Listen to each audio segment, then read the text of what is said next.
Bendiciones para cada uno de ustedes. Para mí es un gusto saludarles nuevamente y darles la bienvenida a una edición más de Reavivados por su palabra. Hoy meditaremos en el capítulo número 7 del libro de Lucas. Un centurión era una de las posiciones de mayor rango dentro del ejército romano.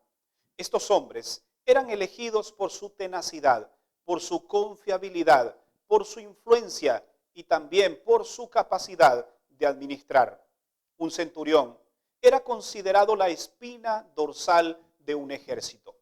En el capítulo de hoy vemos la experiencia de un centurión, quien hace un pedido a Jesús, y a través de esta historia veremos muchas lecciones que nos deja el capítulo de este día. Notemos lo que registran los primeros versículos del capítulo de hoy. Cuando Jesús terminó de hablar, la gente entró en Capernaum. Allí, el siervo de un centurión, muy estimado por su señor, estaba enfermo, a punto de morir. Aquí podemos ver la preocupación de este hombre por su siervo. Esta experiencia nos deja algunas lecciones. La primera de ellas: si tú estás en un puesto de liderazgo, en un privilegio, debes estimar a aquellos que trabajan a tu lado. La segunda lección es que debes preocuparte por la salud física de aquellos que son colaboradores contigo. Debes estar pendiente de sus necesidades. La tercera lección es que estos hombres vinieron a Jesús diciéndole que podía realizar un milagro porque él amaba la nación y había edificado una sinagoga. Nada de lo que hagas compra el favor de Dios. Los milagros no se compran, los milagros se solicitan y Jesús lo da de manera gratuita.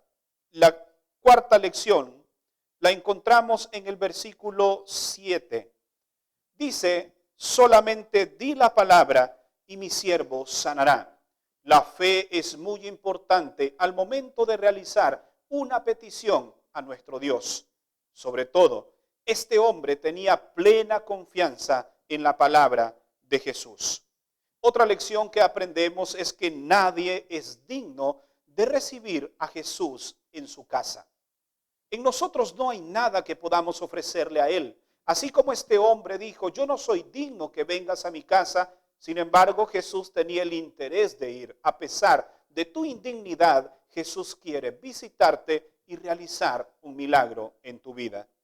Una lección más la encontramos en el versículo 10. Cuando ellos volvieron a casa, sanó al siervo que había estado enfermo. No importa la distancia, no importa el lugar donde te encuentres, si clamas a Dios, tu milagro está a la distancia de una oración. Después de esto, Jesús, dice los versículos 11 y 12, fue a una ciudad llamada Naín. Iban allí con él muchos de sus discípulos y una gran compañía. Cuando llegó cerca de la puerta de la ciudad, sacaban fuera a un difunto, hijo único de su madre, que era viuda, y había con ella mucha gente de la ciudad. Todos aquellos que hemos perdido un ser querido, que la muerte nos ha separado temporalmente, sufrimos. Y dicen que la muerte de un hijo para una madre es muy dolorosa. Y más si este era hijo único. Aparte, la historia nos dice que esta mujer era viuda. Significa que primero sufrió la pérdida de su esposo y ahora su hijo. Pero Jesús se presenta en este funeral. Aquellas personas que van rumbo al cementerio y algo ocurriría. Aquel joven resucitaría. De esta experiencia aprendemos algunas lecciones más. La primera de ellas: Jesús se compadeció de esta mujer. ¿Sabes? Cuando sufres, Jesús se compadece de tu sufrimiento y también sufre contigo. La segunda lección es cuando Jesús le dijo: no llores. Detrás de estas palabras habían esperanza, porque Jesús sabía lo que estaba por hacer. Y cuando Jesús te dice no llores, espera algo grande, porque Él lo hará. La tercera lección la encontramos en el verso 14. Jesús se acercó al féretro y lo tocó. Basta el toque de Jesús para que puedas recibir el milagro que tanto necesitas. Jesús tiene un toque magnífico, un toque sanador, un toque poderoso que viene de lo alto y puede restaurar aún aquello que ha muerto. Una lección más la encontramos allí en el versículo 14. Jesús se dirigió a este hombre y le dijo: joven, a ti te digo, levántate. Si eres un joven y hoy te encuentras tirado por el pecado, si tu fe ha muerto, si tu esperanza la has perdido y tus sueños se han venido abajo, hoy Jesús también te dice a ti: joven, levántate en el nombre de Jesús. Una lección más la encontramos en el versículo 15. Dice que el que había muerto se incorporó y habló.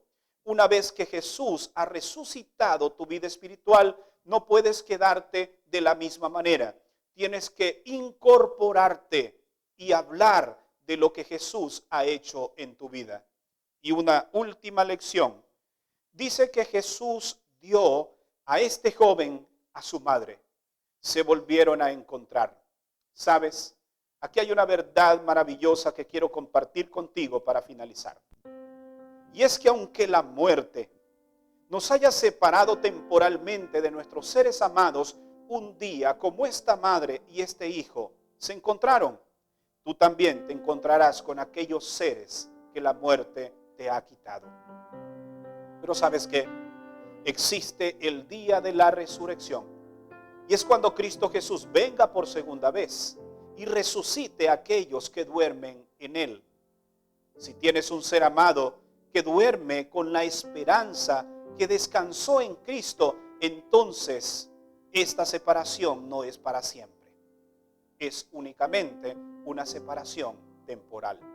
Y es cuestión de tiempo para que vuelvas a abrazar a tu hijo. Es cuestión de tiempo para que vuelvas a abrazar a tu esposa, a tu esposo, a tu padre, a tu madre, a tu hermano. Porque Jesús restaurará nuevamente todo lo que la muerte nos ha quitado. Hoy hemos visto dos milagros en los cuales Jesús hizo posible lo imposible. ¿Cuál es el milagro que tú necesitas? No importa cuál sea. Ponlo en las manos de Dios y entonces ese milagro será hecho. ¿Te gustaría hoy pedirle al Señor algún milagro en tu vida? Si es así, entonces inclina tu rostro. Vamos a orar. Padre nuestro, gracias por la esperanza que nos das a través de tu palabra. Al saber que la muerte no es el fin para los hijos de Dios. Es un estado de inconsciencia temporal, esperando que el reloj despertador de la mañana gloriosa, en forma de trompeta, suene y los muertos en Cristo resuciten primero. Cuánto anhelamos ese momento. Cuánto deseamos ver nuevamente a nuestros seres amados. Ven pronto, Jesús, para que vuelvas a unir aquello que la muerte ha separado. En el nombre de Jesús oramos. Amén. Gracias por habernos acompañado en la meditación de este día. Recuerda que mañana estaremos nuevamente aquí para una edición más de Reavivados por su palabra. Que Dios te bendiga.